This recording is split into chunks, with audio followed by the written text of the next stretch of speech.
Recently, we have been getting a lot of information regarding the armor of the Russian T-14 Armata tank, and it might not be as good as people originally thought it was.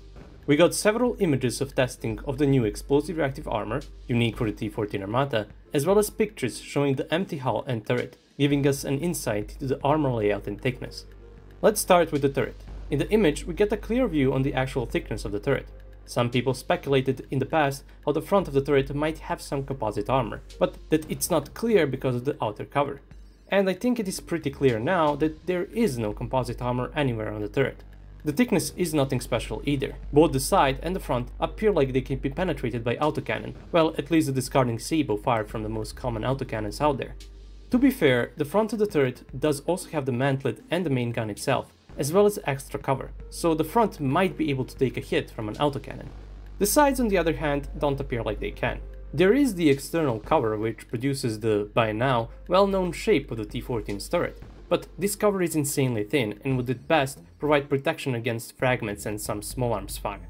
Any autocannon would zip right through. That being said, the only thing in the turret that would get damaged is the main gun. Which is not a good thing, don't get me wrong, but there are tanks out there which can be completely penetrated on the side by autocannons and a lot more damage would be done. And, truth to be told, the tank getting hit by autocannons to the side, or anywhere rather, is very unlikely. Besides the famous Bradley vs T-90M incident, how many cases of an IFV engaging a tank with autocannon can you remember? Not many, if any at all. And the hard kill active protection system is going to intercept rockets and missiles anyway, so those should not be a problem for the turret. Let's move on to the hull now. This confirmed what many were already speculating. The actual physical armor of the T-14 is at a much flatter angle than the ERA on the hull. The ERA is placed on mounts, spaced away from the armor and angled more. This is done for two reasons. First is that the Monolith ERA, yes, it is Monolith, not Malachit, just like every other Russian ERA before it, works best at specific angles, and as such, needs to be angled more than the hull itself. And the second reason is that it probably needs space between the hull and the ERA block itself to function properly, since it is possible it functions similarly to the Relict ERA, which is also spaced away from the actual armor of the tanks it is placed on. And we actually do have some information which shows us how the ERA works and maybe how effective it is. There is a document describing how computer simulations make developing armors faster and cheaper, and in the document they used something that looks very familiar. They don't directly say it is the Monolith ERA, but it is pretty obvious. The length, the angle, the hull it is mounted on, everything points to this being the simulation and the firing trial of the Monolith ERA. Now, the problem is that in the document they do not say what they shot it with, nor do they say what the actual results are. They are just using images as examples, nothing more. But judging from the picture of the simulation, it would appear that the projectile used to shoot at the target is 3BM42 Mango. That is what resembles the 3D model the most from what I could find. Length, number of fins, the placement of the groove, and so on. We can also see that the target has 3 witness plates of unknown thickness, angled at pretty much the same angle as T-14's hull. But, of course, the actual T-14 armor is not just 3 plates spaced away from each other. In the picture showing the result, we can see that the first 2 plates were actually penetrated after the projectile struck the explosive reactive armor. Unfortunately, we can't see the third plate, and thus we don't know if the projectile was stopped at the end or it penetrated the third plate as well. But at least from this we can conclude that the Monolith ERA isn't that powerful. We don't know how thick those plates are exactly, but judging from the size of the ERA block, they don't appear to be that thick. Not thin either, but not something that would really be counted as real tank armor. Either way, it is clear that the ERA cannot fully stop older APF-SDS projectiles, as some people wanted to believe.